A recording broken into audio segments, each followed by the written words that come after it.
Oknum polisi kejar TNI minta pelaku togel dilepaskan, diduga terima upeti. Kanit Pidum Polres Langkat berinisial Ibtu HS diduga terima upeti dari aktivitas togel. Hal ini terkuak dari pengakuan seorang pria yang disebut-sebut sebagai koordinator togel di Desa Wonosari, Kecamatan Stabat, Kabupaten Langkat bernama Supriantin. Perkara ini dibongkar oleh anggota Denin Teldam 1 Bukit Barisan pada Sabtu 12 Agustus 2023 sekitar pukul 10:11.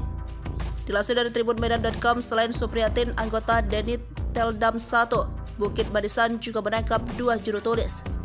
Sebelum ketiganya dibawa untuk diperiksa, tersiar kabar Aibda CPH selaku oknum personel Polsek Stabat sempat menghubungi tim Denin Teldam 1 Bukit Barisan dengan dalih koordinasi meminta agar melepaskan para pelaku yang diringkus.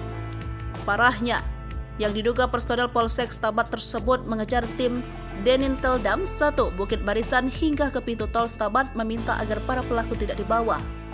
Melalui video interogasi yang beredar Senin 14 Agustus 2023, Supriantin mengatakan ia adalah sebagai koordinator togel bermerek Ciki yang berada di Kecamatan Stabat dan Kecamatan Syanggang. Selama ini menjadi bos besarnya tidak tersentuh hukum karena telah memberikan upeti dan setoran.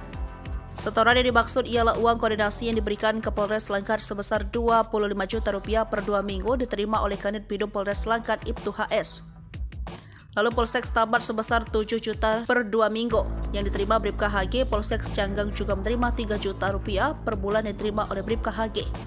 Sedangkan Aibda CPH sebagai korlap judi togel mendapat upah sebesar 6% dari omset yang didapat per harinya dan dibagi 3 secara merata, sambungnya. Kapolsek Stabat dan Kapolsek Syanggang Polres Langkat disebut ikut menerima setoran judi dan koordinator togel bernama Supriantin. Kapolres Langkat AKBP Faisal Rahmat Hussein Simatupang yang dikonfirmasi Tribun Medan pada Senin 14 Agustus 2023 tak mau memberikan jawaban. Ketika dilayangkan pesan singkat lewat WhatsApp, Faisal tak membalas.